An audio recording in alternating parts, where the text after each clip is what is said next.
Bonsoir, chers frères et sœurs en Christ. C'est évidemment une joie pour moi de partager la parole de Dieu avec vous.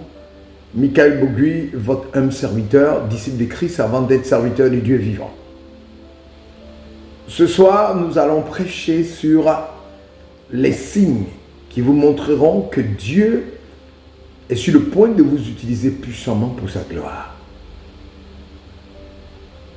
Nous avons dit d'abord que le mode opératoire, le premier mode opératoire de la quête de la puissance de Dieu, c'est la prière. Maintenant, nous allons dans le tréfonds pour prendre les véritables signes, c'est-à-dire les signes qui montreront que Dieu veut effectivement vous utiliser. Prions le Seigneur. Notre Père et notre Dieu, nous bénissons ton nom et nous te remercions de ce que par ta grâce et dans le nom de Jésus, tu as étendu tes mains pour renverser les fondements qui ne sont pas de toi, c'est-à-dire que tu as neutralisé Satan et ses démons, ses plans machiavéliques. Oh, les condamnations qui pesaient sur nous, tu les as ôtées, tu l'as dépouillé, tu l'as exposé, tu as détruit son plan, tu nous as libérés, tu nous as amenés à t'accepter. Et nous sommes sur terre pour prêcher Jésus-Christ, Jésus-Christ crucifié, Jésus-Christ ressuscité, Jésus qui revient bientôt nous chercher dans le nom puissant de Jésus-Christ de Nazareth. Merci éternellement Dieu, édifie-moi, édifie le frère dans le nom puissant de Jésus. Alléluia. Amen. Voilà. Donc comme je le disais, le premier signe qui va vous montrer que Dieu veut vous utiliser puissamment, c'est qu'il va vous isoler du reste du monde. Il va vous isoler du reste du monde.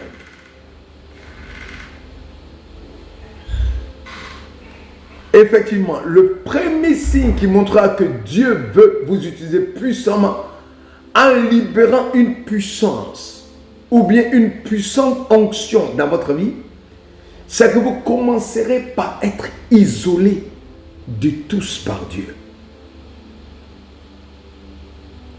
Vous vous retrouverez seul. Pas seul comme le monde le comprendrait, mais seul avec Jésus-Christ, seul avec le Saint-Esprit de Dieu, isolé du monde. Parce qu'il doit vous préparer. Et soyez-en sûrs, toutes les solitudes ne sont pas dues à la dépression. Non. Vous allez quelquefois vous sentir isolé et même déprimé, même incompris par votre entourage, par les personnes qui vous connaissent. Mais c'est une façon pour Dieu de vous façonner, de vous équiper afin de se révéler à vous puissamment. Il faut noter que chaque homme que Dieu veut oindre pour faire son œuvre dans la Bible avait une saison où Dieu les a séparés du public. Donc vous allez constater cela dans votre vie. Vous ne serez plus porté vers les choses terrestres. Vous ne serez plus porté vers les choses de ce monde. Vous serez plus porté vers le fait d'avoir beaucoup de personnes autour de vous ou d'être autour des gens. Non, ce n'est pas ça qui va vous imposer. Vous ne serez plus porté vers le fait d'avoir beaucoup de personnes autour de vous ou d'être entouré de gens. Vous chercherez juste à être seul.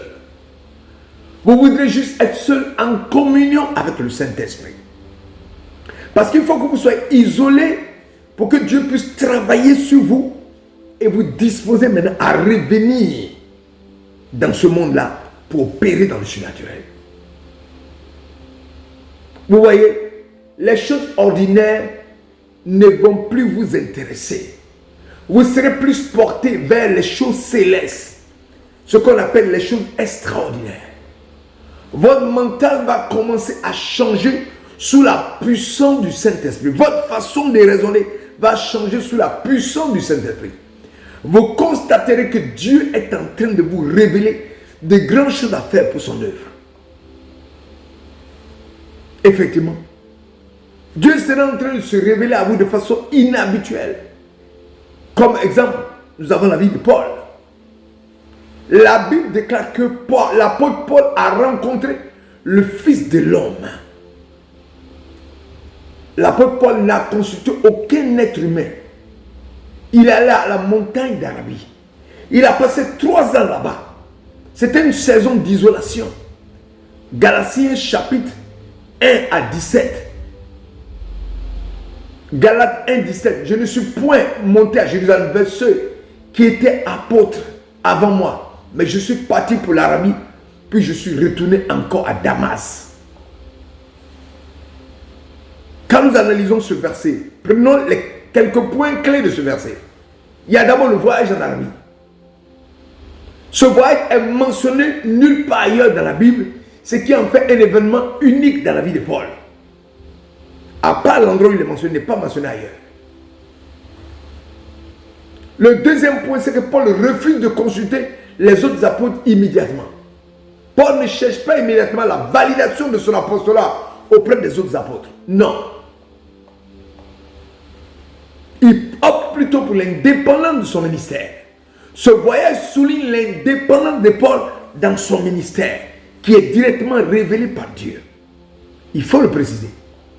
Ce verset est important car il établit la base de l'autorité de Paul en tant qu'apôtre, qui ne dépend pas des autres apôtres, mais de sa relation personnelle avec le Christ.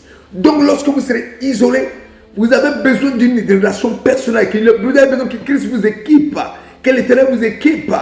Qui dit Christ dit l'Éternel vous équipe pour que vous soyez prêts. Il y aura toujours une saison où Dieu va vous séparer pour se révéler à vous. C'est dans cette saison d'isolation que Dieu va commencer à vous révéler le ministère qu'il vous a donné pour sa gloire. Vous commencerez à découvrir un ministre de Dieu qui parle et résonne avec dans votre esprit. Et vous commencerez à vous associer à la parole de Dieu qui vient de sa bouche. Vous n'exercerez pas un ministère où vous ne serez pas équipé et focalisé sur la parole de Dieu. Ce n'est pas possible. Votre ministère, Dieu va vous isoler pour vous équiper. Et ensuite, la parole de Dieu sera votre boussole. Et si l'homme de Dieu se trouve parfaitement préparé, équipé pour accomplir toute œuvre bonne. 2 Timothée chapitre 3 verset 17. Dans la Bible, c'est vrai. Quand Dieu nous appelle à son service, il nous équipe également en conséquence. Vous vous donnez à l'intensité de la parole de Dieu. Vous allez commencer à avoir soif de la parole de Dieu. Parce que la parole de Dieu, elle est la puissance de Dieu, mais elle aussi, la prophétie de Dieu, elle est remplie de la révélation de Dieu. Ce n'est pas la saison pour être idolâtré et dire que Dieu m'isole pour la grandeur. Non. Vous devez vous engager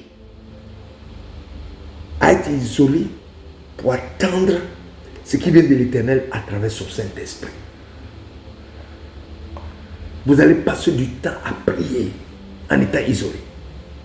Vous allez passer du temps à chercher à vous connecter à l'Éternel des armées. Les héros de la foi dont on parle aujourd'hui, lorsqu'ils ont vu quelqu'un opérer des miracles, ils se sont retirés chez eux, ils sont rentrés dans une maison, ils se sont isolés. Ils ont commencé à chercher la face de l'Éternel. D'autres ont fait 1 an à chercher la face de l'Éternel. D'autres ont fait 6 mois. D'autres ont fait 2 mois. D'autres ont fait 3 mois. D'autres m'ont passé 900. Vous n'allez plus, vous allez passer du temps à la prière. Vous allez vous isoler. Vous allez voir que votre connexion à l'Éternel va commencer. Vous allez commencer à être rempli de l'Esprit de l'Éternel à travers la parole de Dieu et la prière.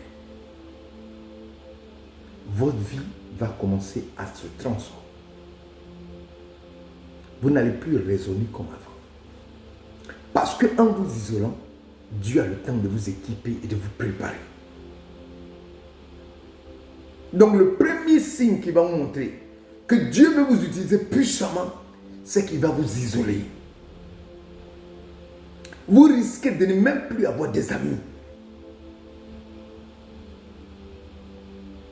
Parce que vous aurez besoin d'être dans un endroit calme pour que Dieu puisse vous parler, vous équiper. C'est quand vous aurez fini cette isolation, c'est-à-dire vous allez finir d'être complètement isolé. Vous allez être éloigné de tous. c'est là que Dieu maintenant, il a fini de vous équiper, il va vous faire redescendre dans le monde avec tous les combats, toutes les tentations, tous les plans de l'ennemi. Et vous allez commencer par la puissance de Dieu à travailler. Jésus-Christ de Nazareth, lorsqu'il a été baptisé, sorti par immersion, il a été amené par l'Éternel dans le désert, isolé, en tant que fils de Dieu, isolé. Et là-bas, il a mené un combat. Quand il a fait la Bible, il est devenu plus puissant. Donc, pour vous dire que le premier signe qui montrera que Dieu vous utilise, Dieu veut vous utiliser, Dieu veut vous utiliser. Je suis arrivé. Dieu veut vous utiliser. Il va d'abord vous isoler. Après l'isolement, quand il vous équipe, il vous ramènera. Et vous-même, vous allez sentir que Dieu est en train de vous utiliser. Donc, c'est le premier signe. Vous serez isolé. Donc, si vous êtes isolé, si Dieu veut vous mettre à l'écart, Dieu veut vous éloigner du monde, ne résistez pas. Acceptez. Ce n'est que le premier pas vers la capacité, la puissance de Dieu de vous remplir. Parce que Dieu veut vous utiliser puissant. Soyez bénis à vos rangs de qualité. Demain, nous allons étudier le deuxième signe qui montre que Dieu veut vous remplir d'une puissance. Excellente soirée à demain. Bonne soirée à vous.